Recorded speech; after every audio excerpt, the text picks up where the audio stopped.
to death. I don't, and that has she's been a great help in my ministry because of that.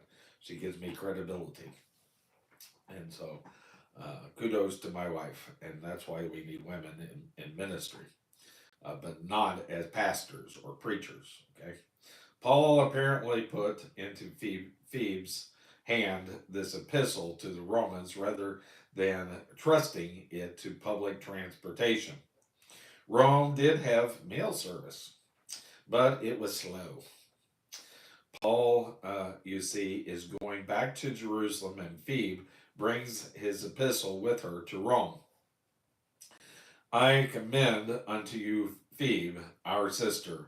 Paul commends her to the uh, believers there at Rome. She is the first woman mentioned in this final chapter. And now that concludes that section.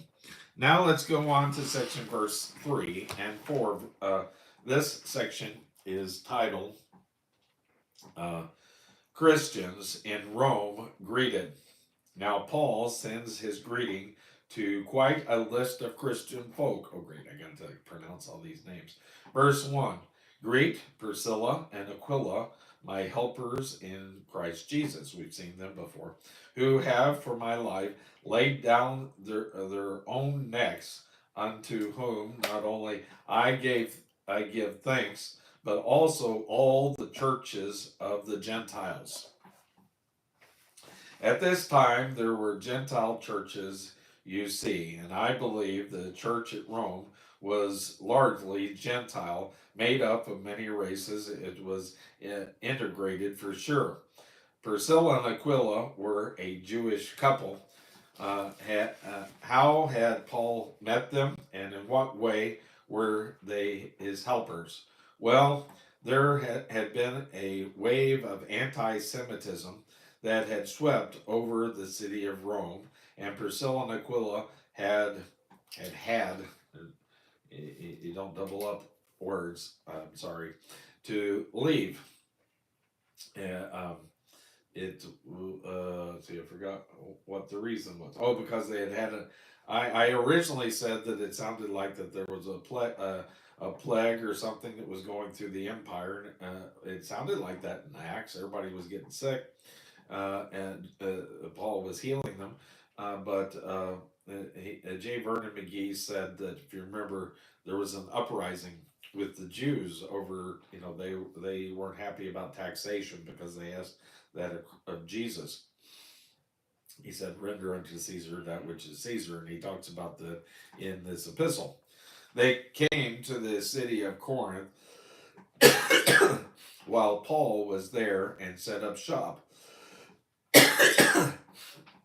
Oh, Corinth is a good commercial center, and Paul was also plying his trade there. Since they were all tent makers, uh, this drew them together. See Acts chapter 18, verse 1 through 3. And Paul led them to the Lord. Then they were with Paul at Ephesus. Perhaps they had gone over there to open up a branch store. In Acts chapter 18, verse 26, we find that they were able to be helpful to Apollos. And he, Apollos, began to speak boldly in the synagogue, whom, when Aquila and Priscilla had heard, they took him unto them and expounded unto him the way of God more perfectly. Notice that when we first met them, it was Aquila and Priscilla. Now, here in Romans, it is Priscilla and Aquila. Why are the names reversed? Well, I think here it is a case when the woman became dominant in spiritual matters. Spiritually, she became the leader, although they were both outstanding workers for Christ. Remember, I told you, women are better. You look at our churches, sometimes they want to take over our churches, but by and large, the women are more spiritual than the men, and so us men need to catch up. It should be something that convicts us rather